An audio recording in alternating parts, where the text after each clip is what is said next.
We talked a little bit about the overall spending level earlier. I think the gentleman from Kentucky was asking the question, and I think it was asked and answered that the dollar amount that we're talking about here is greater than the president's budget. It's been discussed. That's maybe not unusual. The president sends it up, and there's appropriations that are different. But nevertheless, it is a fact that the president's budget was less for this than was what we appropriated. Just to confirm, that is correct, right? That's right. So it is also correct that the total spending level, for a variety of reasons I'll get into in a minute, is greater than 24. Right, the FY25 total spend is greater than FY24 when you account for mandatory spending and advanced appropriations, correct? Right. Except that we don't count it that way. We don't Well, count it that way. We're well- responsible for discretionary spending. Right, Discretionary but this have is, nothing to this is do why I'm with the asking though, mandatory side. because here's the issue. That's more Mandatory Republican math. spending to the tune of roughly $600 billion was adopted by Congress for the burn pits, 2 years ago? And You're talking about the PAC. the PACT Act, right, to deal with the burn pit We have issue predominantly. $23 billion in the toxic exposure fund on the mandatory side. The point being, though, a rather significant amount of money was directed into mandatory spending. So when you look at the total impact of what we're dealing for overall veteran spending, when you factor in what we've been doing on mandatory, then with advanced appropriations, the total amount of spending for veterans is going up. And it's just important to know that from just like at my house. But it's also important to know that we are not discussing mandatory here, and we have when we go through the appropriations process, and maybe we need a little tutorial here. I fully understand The it. Appropriations Committee. The American people need to understand it, Yes, though. everybody does. We have Right. colleagues who need to understand it, perhaps you. When we go through fully get it. the 12 appropriations spending bills, we only deal with discretionary spending. And there is no doubt, under any circumstances, that last year, on the VA side, on the military construction side, we spent $718 million more than you are proposing to spend here. That's a cut by anyone's definition and anyone's math.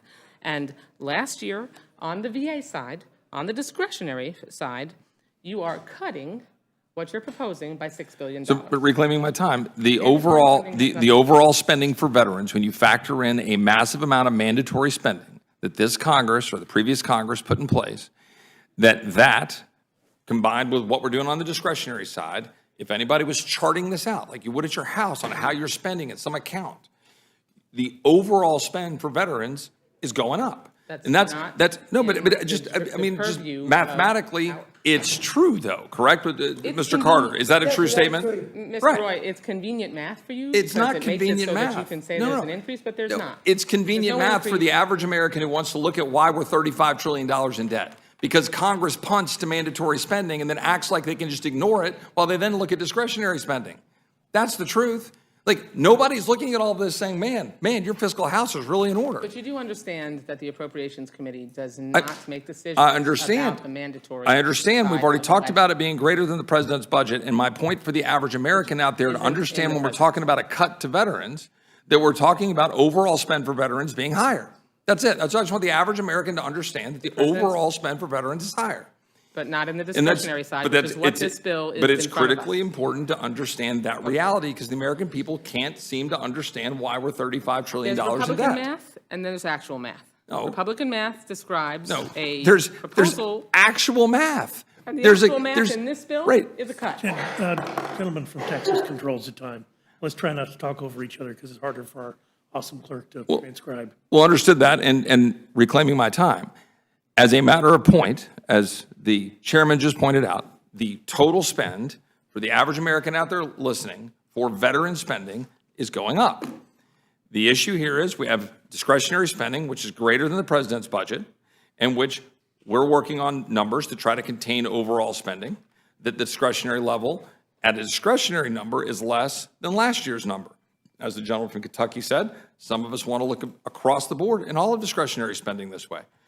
And the fact is, when we talk about the issues, I think the gentlelady brought up, I think she made a point that critical race theory is not in existence or something along those lines or being pushed at the VA.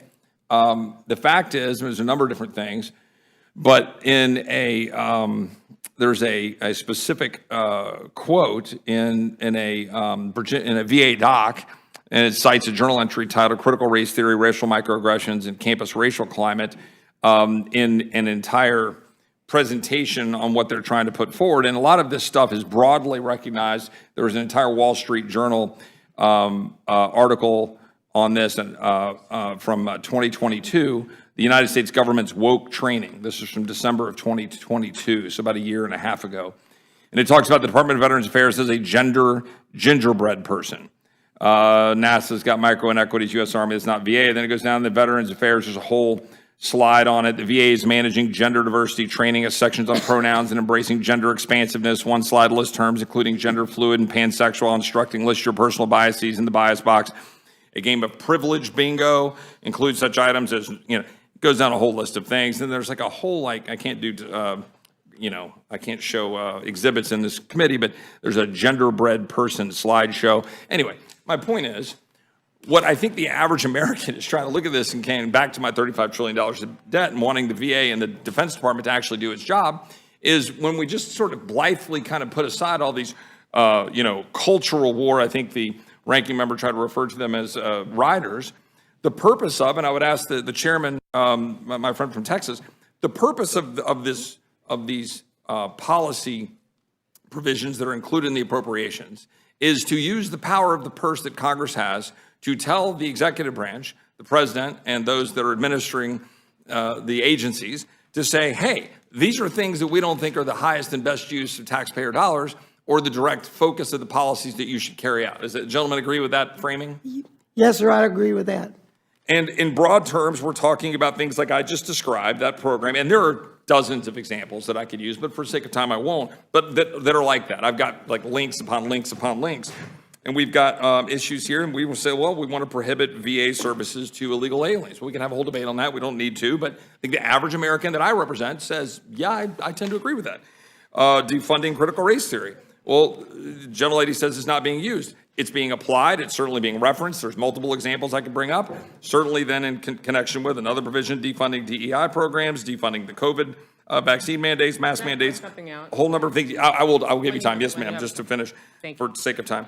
All of these things, and then getting to the overall, climate issue and climate change, it's not just resiliency and making sure that the infrastructure is okay in a floodplain or something along those lines. I mean, we've got, pretty significant mandates sitting there in the VA in terms of green purchasing, electric vehicle purchases, 22,000 of electric vehicle purchases. We have EVs that are piling up on lots because people can't drive where they want to get. A whole lot of people don't think they're the most efficient, effective vehicles. They're mining crap, other, child labor over in Africa and empowering Chinese. All these things that we think might be an important policy consideration when we're talking about the federal dollars that are being put out. So I say all of that to simply say, we put forward a bill that we believe spends more than the president's budget, has an overall spend for veterans that is still going up, and I recognize the gentlelady's point about discretionary versus mandatory. I'm just trying to make a point for the average American that the total spend line is going up. There's a cost to war, and we're dealing with that cost to war, and we put some of it over in the mandatory side. And we had a full debate here in this committee and otherwise about that sort of thing. And we have policy questions here. And this is a debate, no matter who's, if you're in the minority here versus the White House, a different party, you're trying to constrain what you think the president might be doing that isn't consistent with the policies that we think are appropriate for spending levels. And that's what these policy writers are designed to do. And I said I'd give the gentlelady time, and I will. Thank you very much. Look, I understand that you want to arrive with your description of there being an increase in this bill, but the appropriations, that's a fundamental misunderstanding and misrepresentation of what the Appropriations Committee does. We are responsible for the discretionary spending only. There's no way around the math that in this bill, on the VA side, it's on the MilCon side, it's $718 million less than we appropriated last year, and $6 billion less on the VA side.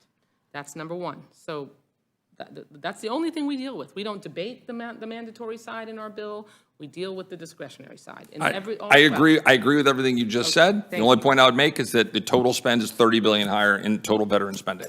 Just want every American to know that. Congress deals with, unless we're in an authorizing committee. Right, but how you account for things matters, but I agree. Not our, okay. MilCon, the resiliency, I understand that it can be easy and confusing, and I sometimes do it myself, to conflate the two sides of our bill, but we handle military construction and the VA. We're the only committee in the Congress that deals with the entire life cycle of an individual from the beginning of their active duty all the way through their service as a veteran, and then when we bury them.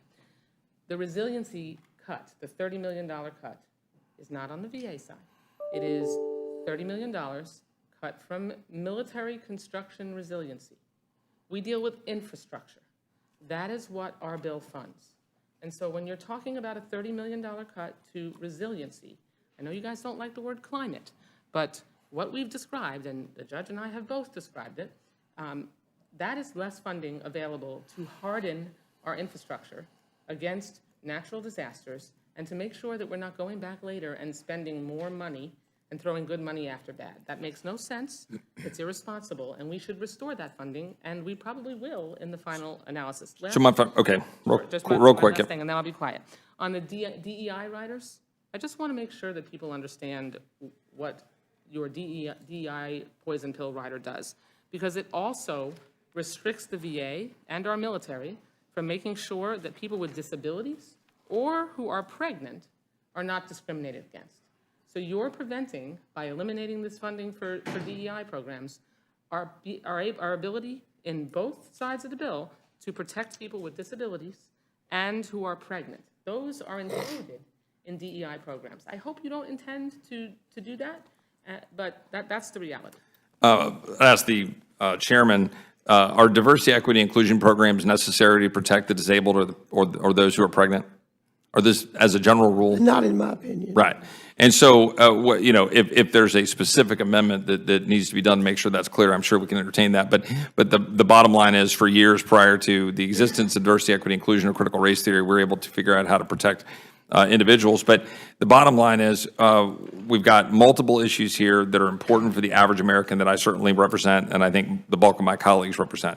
People who believe that we are spending money that we don't have to advance policies that are not in the overall interest and well-being of either the veterans or military construction or overall Defense Department generally.